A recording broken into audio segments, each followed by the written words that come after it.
Habang nilalabhan ko ang panty ng asawa ko kagabi, bigla kong napansin, may butas na parang sunog ng sigarilyo. Pero 3 taon na akong huminto sa paninigarilyo. Gusto ko sana siyang tanungin agad kung ano yon. Pero wala akong ebidensya. Baka maging maingat lang siya. Kaya kinabukasan, nagkabit ako ng hidden camera sa bahay. Tapos, nagkunwari akong alis para sa business trip.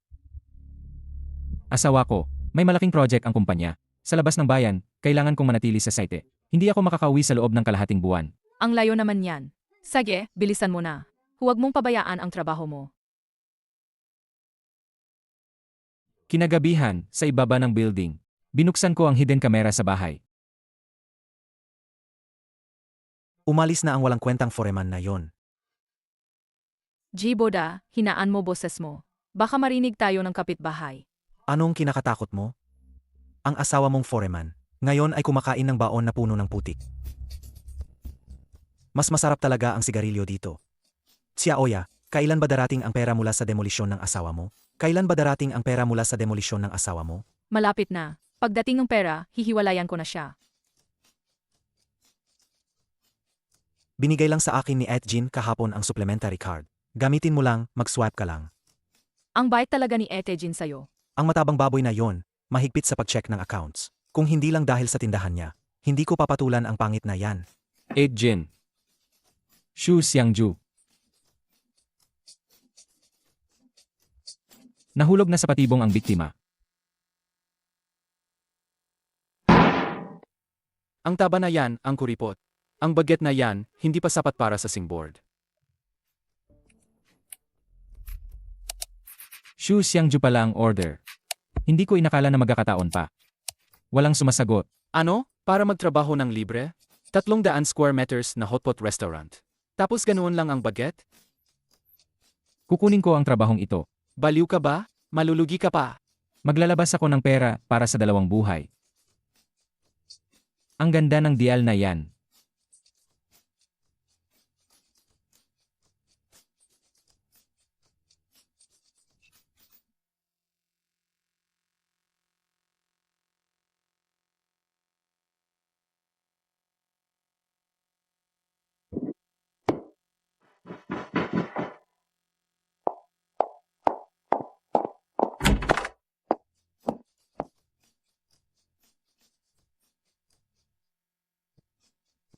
Tamang-tama ang oras.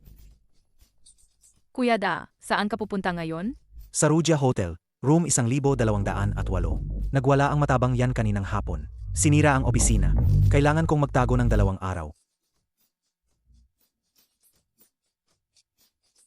Sino yan? Ruja Hotel, room 1208. Ang asong gumagamit ng black card mo para magyabang.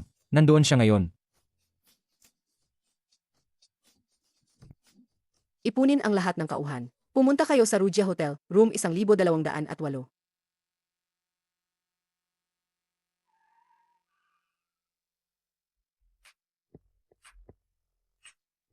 Tara.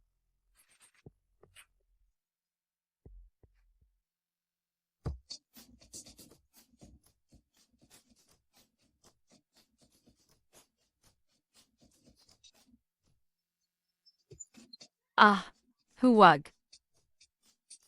Tulong. Tulong. Ah!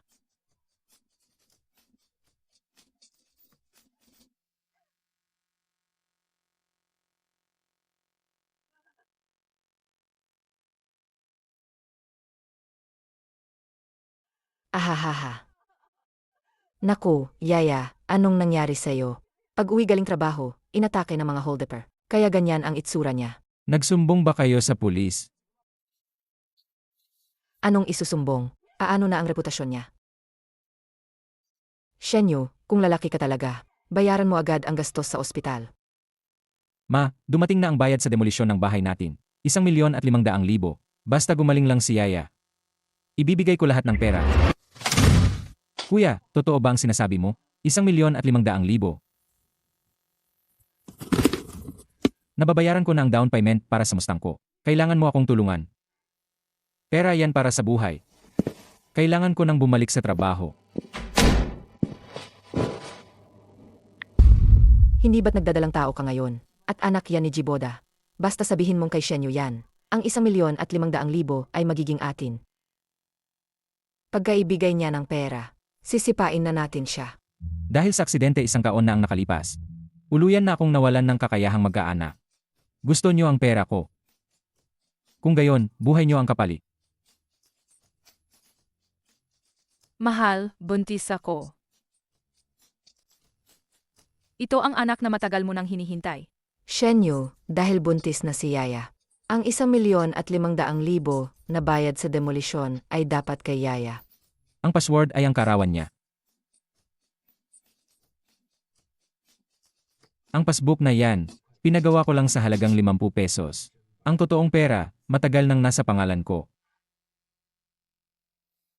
Zihaw, ang 1.5 milyon, hindi pwedeng ubusin lang. Kailangan mong maging matalino. Zihaw, ang 1.5 milyon, hindi pwedeng ubusin lang. Kailangan mong kumilos para sa sarili mo. Ang kuya na yan, nanalo ng 300,000 pesos sa isang gabi. 300,000 pesos. Kuya Shenyu, pahiyamin mo ako ng puhunan. Kapag nanalo ako, ibabalik ko sa iyo pati interes. Ang 1.5 milyon ko, hindi pa pwedeng kunin. Pero may pondo ang pabrika para sa panandaliang pautang. Mataas nga lang ang interes. Pero kung mananalo ako ngayong gabi, wala lang ang interes na yan. Pagkalipas ng 2 oras, si Lin Zihaw, hindi lang naubos ang ilang libong pesos niya, kundi nagtago pa sa pamilya niya, at umirma ng promissory note para sa 100,000 pesos. Hahaha. Ang unang haligi ng pamilya Lin ay bumagsak. Kinabukasan ng umaga, Shenyu, sabi ng bangko, raw ang passbook na yan. Niloloko mo kami. Shenyu, ayaw mo bang panagutan to? Ma, ang passbook na yan ay balat lang. Para mas kumita ng pera para sa gatas ng bata. Ginamit ko ang buong 1.5 milyon bilang puhunan. Sa bagong proyekto ng tindahan. Kapag natapos ang proyekto, makakakuha ako ng 2 milyon kasama ang interes. Si Boss Jin ay may koneksyon. Hindi na makatakas ang pera. Yung nanakit kay Lin si Aoya. Halos mamatay na babae. Mababawi ba talaga ang 2,000,000 piso? Bukas na ang bayad para sa proyekto. Shenyu, ito na ang mga dokumento ng aksidente na kailangan mo. Salamat, Kuya Wang. Pakiusap, tawagin mo pa ang ilang kasama. Para gumawa ng gulo sa tapat ng bahay ko. Huwag kang mag-alala, ayos na ang lahat. Sige, uwi na muna ako. Ma, bilisan mo, buksan mo ang pinto. Ma, bilisan mo, buksan mo ang pinto. May malaking problema. Shenyu, anong nangyayari sa'yo? Bumagsak ang tower crane. Isang patay, 2 malubhang sugatan. Ako ang unang responsible sa site. Kailangan kong magbayad ng 3 milyong piso. 3 milyong piso. Paano naman ang 1.5 milyong piso nating bayad sa demolisyon? Dahil sa kasong kriminal, lahat ng pondo at bayad sa demolisyon ay ni-freeze ng korte ng walang katiyakan. Lin Zihaw, ang kontrata ng down payment para sa mustang nakakapirma lang ay naging walang silbi agad. Ma, tulungan mo ako. Sabi ng pamilya, kung hindi ako magbabayad ng 500,000 piso para sa paunang bayad sa ospital, ididemanda nila ako sa korte at makukulong ako. 500,000 piso. Saan ako kukuha ng pera? Shenyu, ikaw mismo ang pumirma niyan. Bakit mo kami idadamay sa problema mo? Ma, para sa pambili ng gatas ng bata. Kaya ko tinanggap yang trabaho. Umalis ka. Huwag mong dungisan ang damit ko. Shenyu, bayaran mo. Buhay sa buhay. Ma, tumawag tayo ng pulis. Papatayin nila kami. Para saan pa ang pulis? Utang niya yan. Si Aoya, kailangan mong makipag-divorce. Ngayon na. Ma, si Jiboda nga, wala na. Sino ang magpapalaki ng bata? Kapag nag-divorce ako kay Shenyu, sino ang magtataguyod sa bata? Ang tanga mo. Ang 3 milyong yuan, babayaran mo hanggang sa susunod mong buhay. Sirang-sira na ang buhay ni Shenyu. Ngayon, isa lang siyang baldado at baon sa utang. Pero paano kung malaman ni Shenyu na hindi siya ang ama ng bata? Kailangan pa rin niyang tanggapin. Sumulat ka na ngayon ng kasunduan sa diborsyo. Isulat mo doon ng malinaw na wala kang makukuha sa kanya. Lahat ng utang ni Shenyu ay walang kinalaman sa pamilya natin. Kapag nag-divorce na kayo, masisiguro nating ligtas ang pambili ng sasakyan ni Zihaw. Pero paano kung ayaw pumirma ni Shenya? Hehe. Wala siyang magagawa. Sa wakas, ang mga biktima ay magsisimula ng magsaksakan. Nang umaga, mapula ang mata ni Lin Zihaw. Diretso kay Shenyu ang matulis na kutsilyo. Pirmahan mo, malinaw ang nakasulat. Pirmahan mo, una, kanyang-kanya basahin ang lahat ng malinaw ang nakasulat. Panindigan ni Shenyu ang lahat ng utang. Hulyo 7, 2023. Nay, Zihaw, gusto nyo ba talagang patayin ako? Paano nyo magagawang ganoon katigas ang puso? Huwag mong isama ang bata sa usapang ito. Gusto mo bang isama ang buong pamilya namin sa bangkarota para bayaran ang 3 milyon mong utang? Asa ka pa. Bilisan mo, pipirma ka ba o hindi? Kung hindi, sisirain ka ng anak ko ngayon na rin.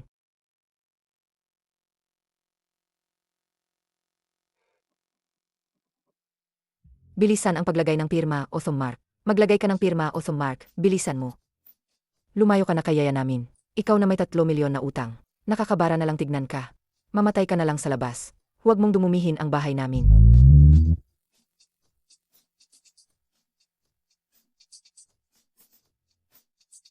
Yaya, lagyan ka ng damit, lumalami. Kapag naubos ko na ang utang. Ulitin ko kayong ina at ana. Hindi ito para kay Lin Xiaoya. Ito ay patunay para sa hukuman. Patunay ng pagkasira ng pagsasama at pandaaya. Jiboda, nandyan ka ba? Hindi mo ba sabi na, naninisig lang si Jin Shuhua? Buntis ako. Ang anak mo? Hindi mo ba pananagutan yan? Dahil sa'yo, mas masahol pa ako sa aso. Umalis ka. Kung hindi ka alis, papatayin ko kayong dalawa ng bastardong yan. 8 Jin, yung underground casino sa South City. Yung 9 out 13 ba? May kakilala po ba kayo doon? Bunso, tinulungan mo akong linisin ang aming bakuran. May utang na loob ako sa'yo. Sabihin mo, sino ang gagawin natin? Hindi na ito paggapangga. Ito ay tunay na palo ng buhay. Ang promissory note ay 100,000, kasama ang interes, 300,000. Kung hindi mo maibigay ang pera ngayon, sa Myanmar North ka pupulutin. Kuya, may bahay po ako. Ang bahay na ito ay nagkakahalaga ng 800,000. Matandang babae, niloloko mo ba ako? 3 araw na ang nakalipas, kinumbis ka na ng korte ang bahay na ito. Ano, hindi niya alam. Nung araw na maging epektibo ang diborsyo ni Shen Yu, agad siyang nag-apply para sa pagpapanatili ng ari-arian. Dahil hindi pa nalilikidate ang kanilang joint debts. Magizhi, tapos na ang laro mo. Xiaoya, hindi ko ikinahihiya ang tiyan mo. Basta ikaw.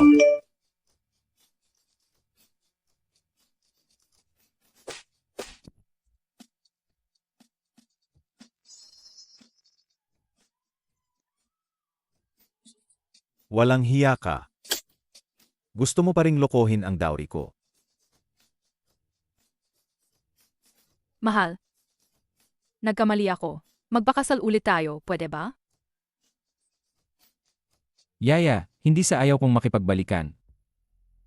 Pero kung magpapakasal ulit ako sa'yo na may utang kang 3 milyong piso, para lang kitang idadamay. Huwag mo na akong pilitin. Bahala na ang tadhana sa atin.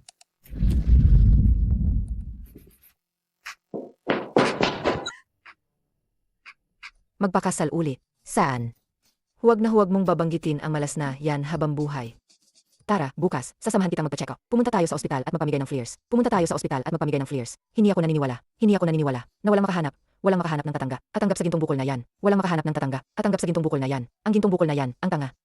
Ang gintong bukol na yan, ang tanga. Malapit nang magsimula ang pangangaso. Shen Yu, anong kabaliwan yang suot mo? Saan mo inarkila yang dami? 200 piso isang araw, di ba? Sinasabi ko sa'yo, wala kang makukuhang kahit isang kusing. Umalis ka at mamalimos. Magizhi. Magkano mo balak ibenta ang gintong bukol na yan?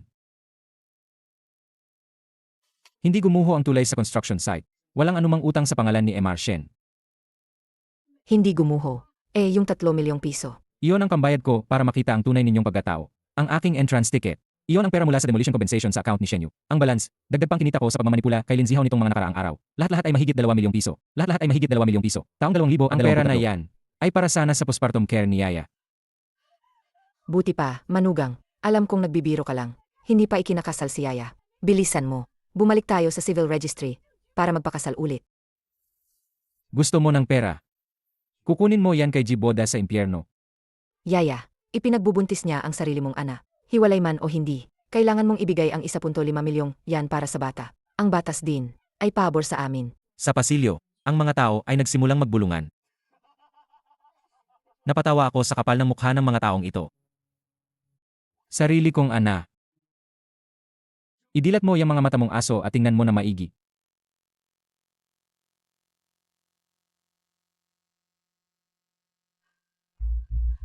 Imposible.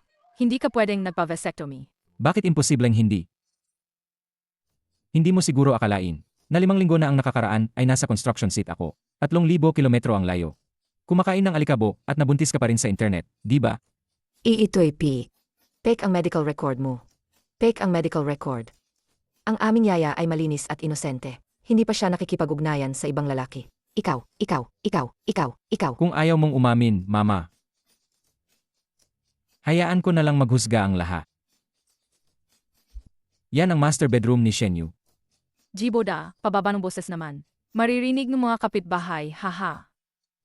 Ibalik mo sa akin. Ibigay mo na sa akin. Nabagsak ng malakas si Lin Xiaoya sa sahig.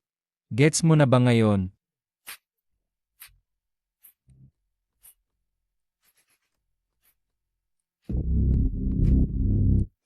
Hindi na kaya agad. Pagkita ni Magizhi sa kanya, biglang lumupasay ang mga binti niya. Ito yung halos pinatay ang anak niyang babae. Per, ang galing ng ginawa mo, sobrang saya ko panoorin. Pero, hindi basta-basta kukunin ang pera ng Et. Yung walang kwentang si Jiboda, nagnakaw ng 800,000 na pondo ko sa tindahan para bumili sa'yo ng bag at relo. Pinapunta ko na siya sa Afrika para magminero sa tambak ng bato. Bago siya umalis, pinirmahan niya ang kontrata na ito. Ikaw ang nag-utos sa kanya na nakawin ang 800,000. Kaya ngayon, ikaw na ang panagot sa utang na yan. Bayaan mo ang utang. O ipapapreso kita ng husto. 8. Ma. Sasabihin ng mga 5 tandang bawas 6 na hihiwain ang kamay ko. Kuya Shen, may 2 milyon ka, di ba? Bigyan mo ako ng 300,000 para makaluso.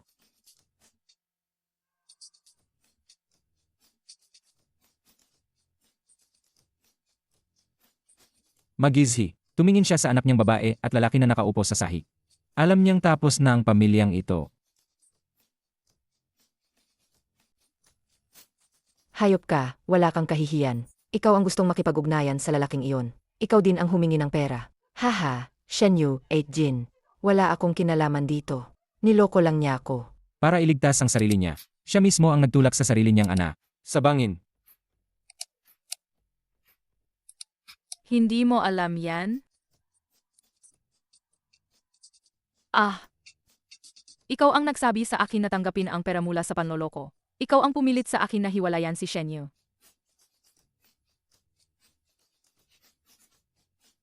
Tumawag kayo ng pulis. Sabihin niyo may nanggugulo sa ospital. At sangkot din sa economic fraud. Hindi na siya ang supervisor na nakaupo sa lupa. At kumakain ng packed lunch. Siya na ang kalmado at nakatataas na tao. Sa pinakamalaking kumpanya sa syudad, isang partner sa kumpanya. Marshen, ngayong gabi, si Et Jin ang nag-organisa ng victory party.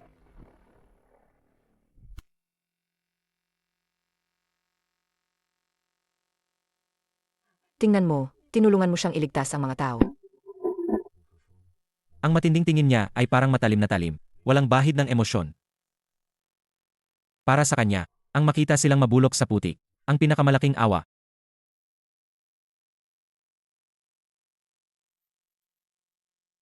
May mga basura talaga, na hindi dapat manatili sa alaala. Marshen, handa na ang sasakyan. Tara na.